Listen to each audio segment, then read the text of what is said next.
Hello बच्चों, let's read the question. The question says which of the following molecule can act as an oxidizing as well as reducing agent? A option is H2S, B is SO3, C is H2O2 and D is F2.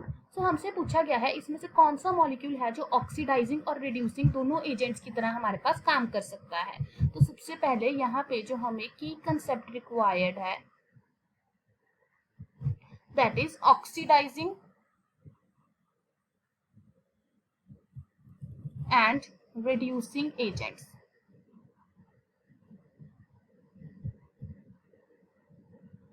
So oxidising agents क्या होते हैं हमारे पास, जो क्या करते हैं दूसरे species की हेल्प करते हैं इन ऑक्सीडेशन. सो ये खुद क्या होते हैं, इटसेल्फ गेट रिड्यूस्ड. और अगर हम बात करते हैं रिड्यूसिंग एजेंट की, सो रिड्यूसिंग एजेंट क्या होते हैं, ऐसे सब्सटेंसेस जो क्या करते हैं दूसरों की रिडक्शन करते हैं और इनकी खुद की क्या होती है ऑक्सीडेशन. सो अब हमसे क्वेश्चन में पूछा गया है कि कौन सा मॉलिक्यूल ऐसा है जो ऑक्सीडाइज भी हो सकता, ऑक्सीडाइजिंग एजेंट भी काम कर सकता है, रिड्यूसिंग एजेंट भी मींस जो क्या कर सकता है, मींस इसकी खुद की ऑक्सीडेशन भी हो सकती है और रिडक्शन भी हो सकती है. सो अगर हमारे पास इसके लिए हम क्या देखेंगे कि हम देखेंगे कि जो हमारा सेंट्रल एटम है उस पे ऑक्सीडेशन नंबर क्या है, क्या उस पे ऑक्सीडेशन नंबर ऐसा है कि वो ऑक्सीडाइज भी हो जाए और रिड्यूस भी हो जाए. जैसे कि अगर हम ए ऑप्शन की बात करते हैं, सो इसमें हमारे पास जो क्वेश्चन है that is H2S.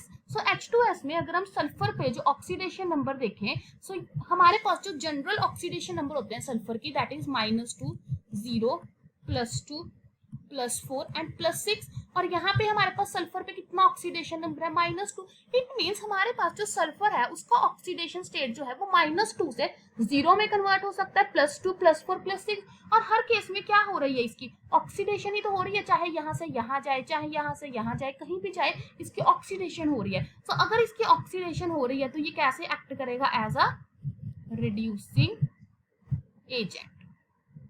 So that means ये हमारे पास एज अ ऑक्सीडाइजिंग एजेंट जो है वो काम नहीं कर सकता. बी ऑप्शन है हमारे पास SO3. सो SO3 में अगर हम देखें हमारे पास जो सल्फर की कॉमन ऑक्सीडेशन स्टेट होती है दैट इज, पहले तो हम इस पे देख लेते हैं, यहाँ पे हमारे पास कितनी है, ऑक्सीजन पे -2 है तो इस पे कितनी आ जाएगी +6. अब जो सल्फर है वो हमारे पास क्या कर सकता है, +6 में से +4 में जा सकता है. तो यहाँ पे इसकी क्या हो सकती है, रिडक्शन हो सकती है. अगर इसकी रिडक्शन हो रही है दैट मीन्स ये कैसे काम कर रहा है, as a oxidising agent. But ये एज अ रिड्यूसिंग एजेंट नहीं काम कर सकता क्योंकि जो सल्फर है उसकी मैक्सिमम ऑक्सीडेशन स्टेट +6 ही हो सकती है. सो ये +6 से अपने ऑक्सीडेशन स्टेट को इंक्रीज नहीं कर सकता. अगर इंक्रीज नहीं कर सकता दैट मीन्स इसके क्या नहीं हो सकती, हमारे पास ऑक्सीडेशन नहीं हो सकती. दैट्स व्हाई ये हमारे पास कभी भी रिड्यूसिंग एजेंट की तरह काम नहीं करेगा. सी ऑप्शन हमारे पास है H2O2. सो H2O2 में अगर हम देखें यहाँ पे जो ऑक्सीजन पे हमारे पास वो आती है ऑक्सीडेशन नंबर दैट इज -1. किस तरह से आई, 2 इंटू हाइड्रोजन पे +2 इंटू ऑक्सीजन पे हम x ले लेते हैं इक्वल टू 0, तो x यहाँ पे आया -1.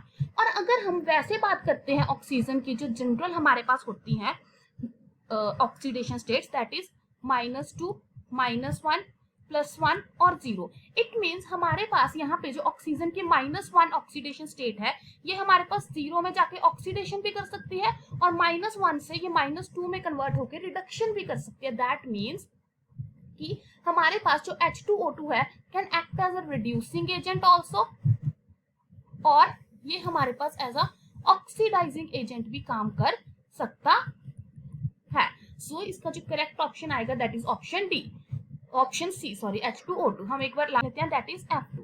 अब जो F2 है यहाँ पे जो इसका ऑक्सीडेशन नंबर है दैट इज 0. और जो फ्लोरीन है ये हमारे पास मोस्ट इलेक्ट्रोनेगेटिव एलिमेंट है.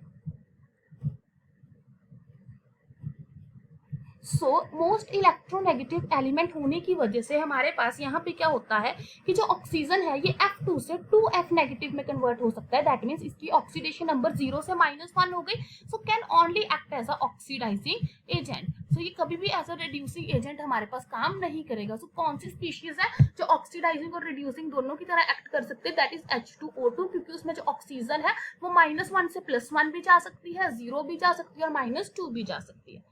Hope you find the answer. Best of luck.